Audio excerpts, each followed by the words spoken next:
Hi there, welcome to Transcona Trailer Sales. Today I'm going to be walking you through your 2019 Jayco 267 BHS. We are just going to start off at the back of the unit. If you notice up top, you are pre-wired for an observation camera for your Furrion system. If you'd like to get set up with that, you can contact the parts department, but you do have the mount and the wiring already there. So it would be as simple as calling our parts department. Also at the back, you have your standard 30 amp power cord inlet. We do also include a 15 amp park adapter in case your campsite doesn't have 30 amp service or you have the unit at home and want to run your fridge. Just keep it in mind when you are going down to 15 amps, you're not going to be able to run something like your air conditioner. And then also located at the back is just your spare tire. It's just that cover on there, a couple nuts underneath.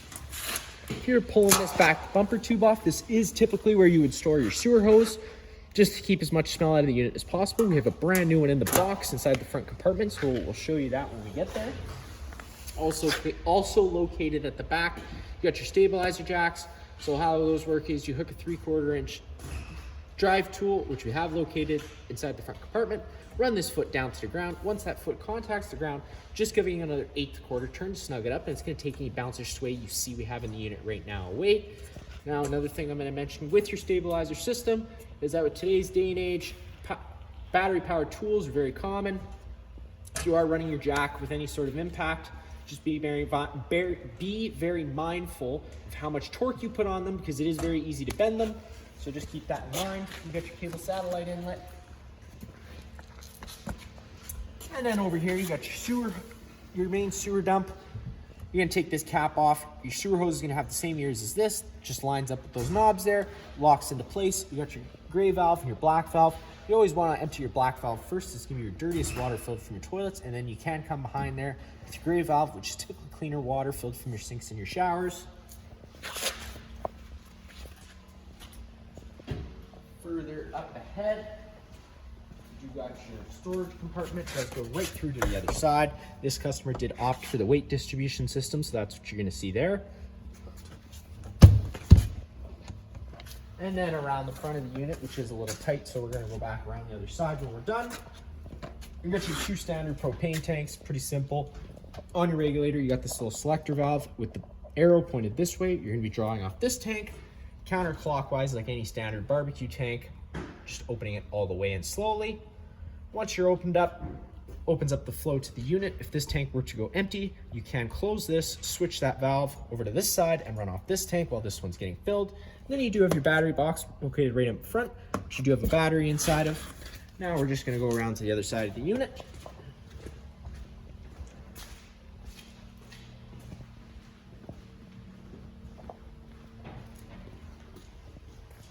Now around this side of the unit, you get to the back. This is the service port for your hot water heater. Main thing you're going to want to worry about there is just that pressure relief valve. Whenever you first get to your campsite, pull it up. There should be a shot of water coming out of there letting you know that the tank's full. We do have the tank currently still winterized because it's a little cold here in Manitoba still, but you should get that shot of water coming out of there letting you know that the tank's full and safe to fire up. And then you do have that 1-inch drain bolt right down there at the bottom, so if you want to empty it, that's how you're going to be wanting to do that. You just pull and lock that into place. You're going to notice you got a low point drain little sign here. Those little tubes back there, those are your low point drains.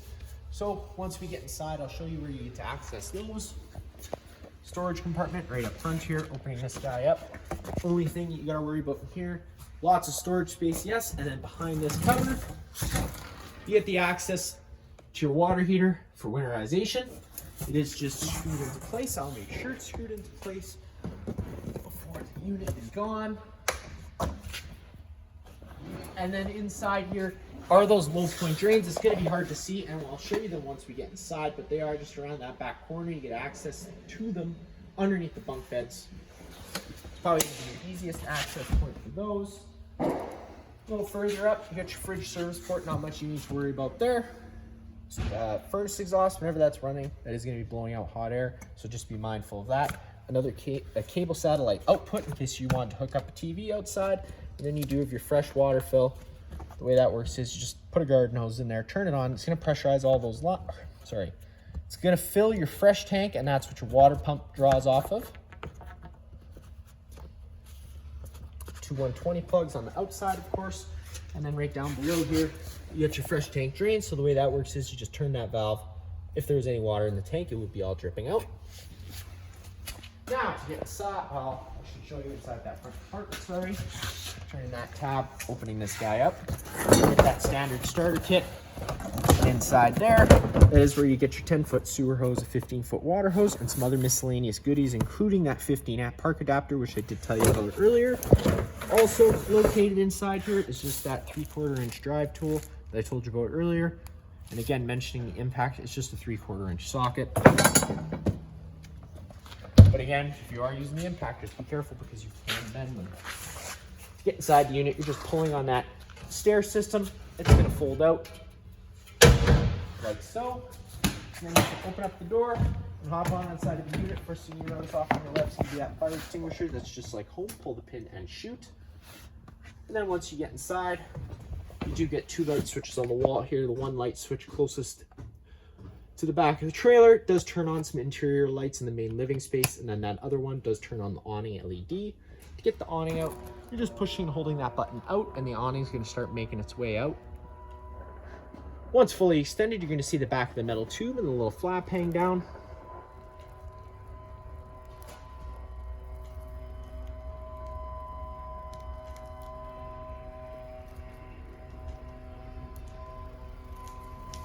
So you get that little flap hanging down in the back of that metal tube. And now to bring that awning in, it is just as simple as pushing and holding the button in, and the awning would roll all the way in. And once the arms contact the side of the trailer, they'll just cut out. Whenever you do have your awning out, always being mindful of the wind speeds. Once you get to about 5km/h winds, I do recommend bringing it in, just so that way you don't run the risk of ripping the fabric or bending your arms. And now that we're inside, we got the slide out button right next to the awning button. That was just simple, pushing and holding that out button. The slide out's going to start making its way out. Once fully extended, you're going to hear the whines and the clicks of the motor, and that's when you let off the button. Before you ever run your slide out in or out, just always being mindful of what's on either side of the slide, inside and out, because things do tend to shift, so you don't want to be causing any damage.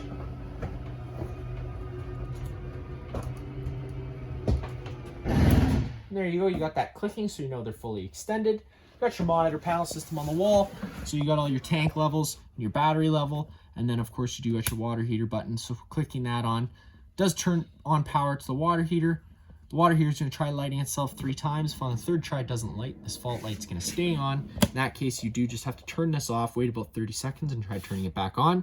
And it could have something to do with if you had the propane system off for a while. It takes a while to purge all the air out of the lines. So whenever you first turn on your propane, I do just recommend firing up your stove quick, just to purge all the air out of those lines. And I'll go over that once we get to the stove. Water pump switch right next to it, and that just draws out of your fresh tank. You do got accent lighting all around the unit, just on their own center push buttons. Storage all around. You also have a binder that the previous owner left with all the manuals and stuff that you're going to need. Keys are just hanging on the cupboard here. And then once you're inside the unit, of course, all the storage. One thing I'm going to mention, inside here, you're going to notice this little hose sticking out inside here. You got a couple screws on these false panels. I recommend taking off this one here, and the water pump is just located behind all that ducting you see we have behind there. And there would be a valve there for you to access. You got your range hood. Now I do recommend running this whenever you are running your oven, or your stove, sorry, because the stove runs off propane. You're not going to want to be putting excess fumes inside the unit, and of course, because there's propane inside here, the furnace also runs off propane. We got an LP detector right here near the ground. If this guy ever starts going off, you're just getting to a worrisome level, so just close the main supply of propane and open up some windows and turn on some vents just to ventilate it out a little bit. And then back to the stove. You got your microwave just like home, not much I'm going to show you there. To get the stove to light, you're pushing that knob in, turning it over to the high option, hitting the sparker, and you're going to see it does fire right on up. Now sometimes this doesn't always happen. Like I said, when you have the propane system off, it allows air into the system. I had this propane system running not too long ago, that's why it fired up so quick. So just be mindful of that. Sometimes it can take a few minutes, or sorry, a few seconds to just purge everything out, so just be mindful of that. And then to get the stove to light, you're just pushing and holding it on that pilot option. And of course, I totally forgot my lighter, so we're not going to be able to get that to light. What you're going to want to do is push and hold it on the pilot option. The oven takes exceptionally long to purge. Two, if you're doing that, and then you would just hold your lighter right where my finger is, where that gas outlet is, and it would fire on up. And once the pilot is lit and holds its own without you holding the button in, you can turn it up to your desired temperature, and it does fire right on up. Right below that, you got your main fuse and breaker panel. So you got all your breakers there. Whenever a breaker trips, it's gonna sit in the middle, so you do just have to turn it off and then back on again. And then you got all your fuses on your right. You got your Norcold fridge. All the controls for that are just right up front here. So you're gonna have auto. If you have it on auto, it's gonna first search for shore power or 12 volt. And once that's taken away, it'll automatically switch over to gas. If you do want it to run solely on gas, you just have to turn it over to the gas option and leave it there. Again, I'm gonna mention it. If you haven't purged the lines before you've tried this, if it doesn't light the first time, just try turning it off, leaving it off for 30 seconds to a minute, and then try firing it back up. Just might have something to do with air being in the lines, and then your temperature control is right next to that. And that's gonna be the same for both the fridge and freezer. Storage all around. In the slide out area, you got your nice couch. This couch does fold out into an extra bed in case you were to have guests. Just having to pull the cushions out of the way, grab the foot of it, pull on out, the whole thing slides out, fold out your legs, and then you can fold down that back cushion and you have yourself a bed. And then it's just the opposite to get it back into couch mode. And then just putting your cushions back where they belong. All the blinds in the unit do work the same way. They just kind of sit where you leave them. Storage all around, and again, lots of accent lighting on their own center push buttons throughout the unit. You got your dinette table set up as a seating area right now. This also turns into another bed for guests. You're just having to pull these feet out from underneath the table, set the tabletop on the ledges around. Then you can take your back cushions to fill in the center, and again, you have yourself another sleeping space. This little handy thing. Now on the wall, you are going to notice your Dometic thermostat. It's pretty simple to get it going. Tap it once, it's going to illuminate itself. Tap it again. You're going to go into your fan mode. Now you can switch that fan mode with the press of the button. Whenever you're in auto, it is an on-demand system, so it'll kick in and out as needed, and that's for the air conditioner, of course. You can run just the fan without any heating and cooling, just to move some air throughout, and you're going to do that in this setting here. So you would take it off of auto and either put it on high or low. Now, if you do that and you go to switch over to air conditioner, it's not going to kick in and out as needed. It's going to run full time on whatever fan setting you had it left on. So just be mindful of that. I typically do just leave it in auto. One more time, that'll get you to that cool setting. So now the air conditioning takes into effect, and because you have it on the auto fan, it'll kick in and out as needed. Temperature buttons at any point in time to set the room temperature up or down. Hitting that button again will get you to your furnace. Now that's going to turn off the air conditioner and kick on the furnace. Whenever you have your furnace running, it's going to move all its air through the floor ducting you see we have throughout the unit, and there is just one fan speed for the furnace. And whenever you do fire up the furnace, it does run for an additional 3 minutes after you turn it off, just as an added safety feature to cool down. And whenever you're running your air conditioner, you have a couple different options for airflow. You can run these louvers open, in which case it'll dump all its air into the main living space, or you can close them off and it'll move the air throughout with all the ceiling ducting you see we have throughout. In here, it's just the top bunk. It's got its own light up top here. And then you have the bottom bunk. Again, it should have its own, it doesn't have its own light. And then if you were to lift this mattress up and out of the way, you can flip open this little cupboard, turn that light on, which I have right here. And you can see those valves I was telling you about right down there near the bottom. Those are your low points, and the bypass valves are also connected to it right there.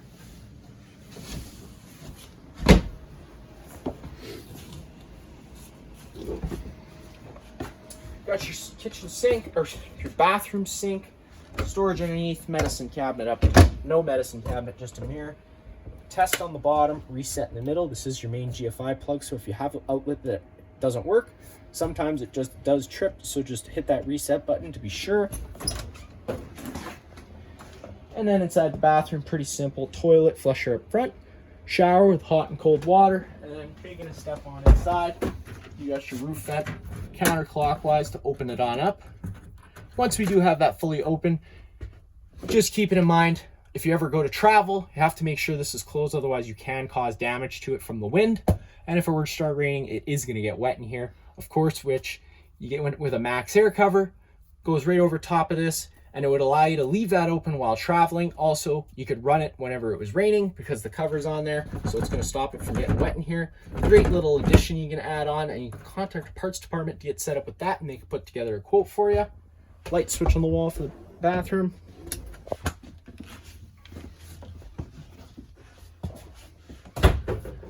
Now, last but not least, we'll go into the entertainment center in the bedroom. Storage all around. Mount your TV in here. Right down below, you can a little hole even run your cables.